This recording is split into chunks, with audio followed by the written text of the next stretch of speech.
Hello all. Welcome to Pattus vlogs. This is Padmaja. మా అబ్బాయి 10థ్ క్లాస్ బోర్డ్ ఎగ్జామ్స్ అయితే స్టార్ట్ అయిపోయినాయి ఈ రోజు నుంచి.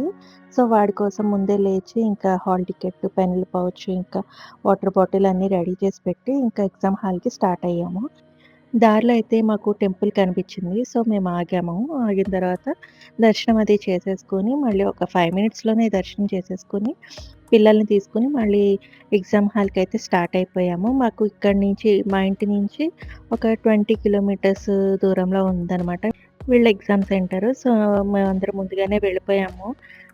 సో, అప్పటికే వీడి ఫ్రెండ్స్ అందరూ వచ్చేసున్నారు. ఫస్ట్ ఎగ్జామ్ కాబట్టి పిల్లలందరూ చాలా ఎర్లీగా వచ్చారు. తర్వాత వీళ్ళనందరినీ లైన్‌లో పిలిచారనమాట. లోపలికి పంపించేసిన తర్వాత పేరెంట్స్‌ని గేట్ బయట వరకు పంపించారు. సో, ఇక్కడ ఉండొచ్చేమో అనుకున్నాము. వాళ్ళ ఎగ్జామ్ సెంటర్ అనమాట అది. సో, అక్కడి నుంచి కూడా మమ్మల్ని మెల్లిగా పంపించేసారనమాట. దూరంగా పంపించేసి అక్కడ బ్యారికేడ్స్ అయ్యి వేసేసారు. ఇంకా ఎవరు లోపలికి రాకుండా. సో, మేము ఇంకా వాడు ఎగ్జామ్ రాస్తున్నాడు కదా అని చెప్పేసి మార్నింగ్ బ్రేక్‌ఫాస్ట్ చేయకుండా వెళ్ళాము. సో, దగ్గరలో ఉన్న ఒక రెస్టారెంట్‌కైతే వెళ్ళి అక్కడ బ్రేక్‌ఫాస్ట్ చేశామనమాట. సో, అక్కడ ఈ పెయింటింగ్స్ అయితే చాలా బాగా నచ్చినాయి. అందుకే వీడియో తీస్తున్నాను. ఇంక మేమైతే బ్రేక్‌ఫాస్ట్ చేశామక్కడ. మాకు ఎప్పటినుంచో అంటే ఎగ్జామ్స్ స్టార్ట్ అవుతాయన్నప్పటి నుంచి చాలా స్ట్రెస్ ఉండేది. ఎలా రాస్తాడు వీడు?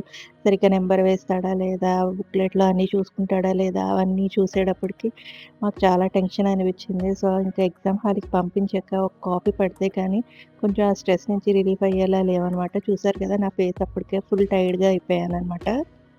మళ్ళీ బ్రేక్‌ఫాస్ట్ చేసేసిన తర్వాత, మళ్ళీ ఎగ్జామ్ సెంటర్ దగ్గరకొచ్చేసి, అక్కడే కార్‌లో కూర్చొని చాలాసేపు వెయిట్ చేసాము.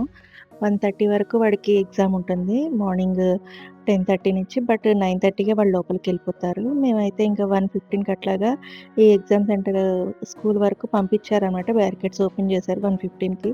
అక్కడ చూసారు కదా! పేరెంట్స్ అందరూ ఎంత టెన్షన్‌గా చూస్తున్నారో పిల్లలు ఎలా రాస్తున్నారు అనేసి. మా వోడైతే నవ్వుతూనే బయటకొచ్చాడు. బానే రాశానన్నాడు ఎగ్జాము.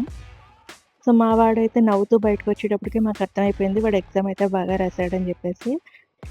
పిల్లలకెలా ఉన్నా గానీ పేరెంట్స్‌కి మాత్రం చాలా టెన్షన్‌గా అనిపిస్తుంది గదా! పిల్లలు ఎట్లా రాసారు ఏంటి అని జెప్పేసి. బయటకు వచ్చిన తర్వాత ఇక్కడ షుగర్ కేన్ జ్యూస్ కనిపిస్తే ఇంకక్కడ ఆగేసి ఇంటికొచ్చేసామనమాట. సో, ఈ వీడియో మీకు నచ్చినట్లయితే లైక్ చేయండి, షేర్ చేయండి. నా ఛానెల్‌ని సబ్స్క్రైబ్ చేయండి.